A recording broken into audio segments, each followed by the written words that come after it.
જય મોગલ અત્યારે પોણો 1 થયો છે અને જય કહે છે કે મારે દૂધીનું શાક નથી ખાવું. તો કેવું મસ્ત બન્યું છે. તો કે મારે દૂધીનું શાક નથી ખાવું. કોણી દૂધી હતી ને તો અસલ ગળી ગયું છે અને શાકે બહુ મસ્ત બન્યું છે. તો કે હું દૂધીનું શાક નહીં ખાવું, એને ન ભાવે. સુધારતી હતી ને ત્યારે જ કહેતો હતો કે મમ્મી હું દૂધીનું શાક નહીં ખાવ, હલવો બનાવી દે ને. તો મેં કીધું હલવો નથી બનાવો, શાક બનાવવા લઈ આવ્યા છે. તો જો આટલી દૂધી વધી રહી છે.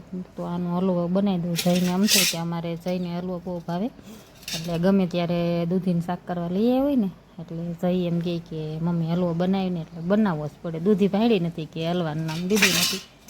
તો અત્યારે હવે જોઈએ અને જમવાનું બાકી છે, મારે દૂધીનું શાક નથી ખાવું, તો હલવો બનાવી દઉં. લાય તો હવે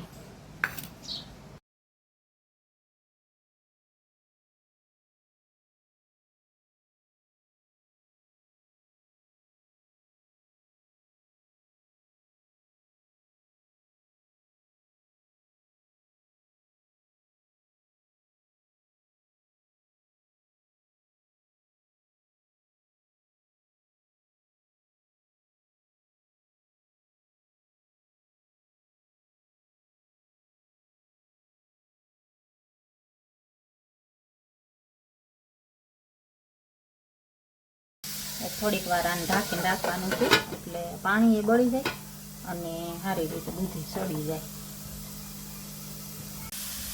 તો આમાં થોડીક ફ્રેશ મલાઈ નાખવાની છે, 1 ચમચી. થોડીક દૂધ નાખી, ખાંડ નાખવાની છે. આમાં એલચીનો પાવડર એ નખાય, પણ જઈને ભાવતી નથી એલચી, એટલે એલચીનો પાવડર નથી નાખતી. અડધો ચડી ગયો છે ને અડધો હવે દૂધ બળે ને ચડી જશે. જઈ કે જાજો હલવો બનાવજો. દૂધી થોડીક હતી એટલો થશે. મને હમણાં એમ કહેતો હતો કે મને શાક આનું હચોડું એટલે હચોડું ન ભાવે મમ્મી, હલવો બહુ ભાવે. ગાજરનો હલવો તો આની કરતાં ભાવે. મને પૂછે છે કે મમ્મી ગાજર કઈ ઋતુમાં આવે? મેં કીધું શિયાળામાં. કે મને ગાજરનો હલવો બહુ ભાવે.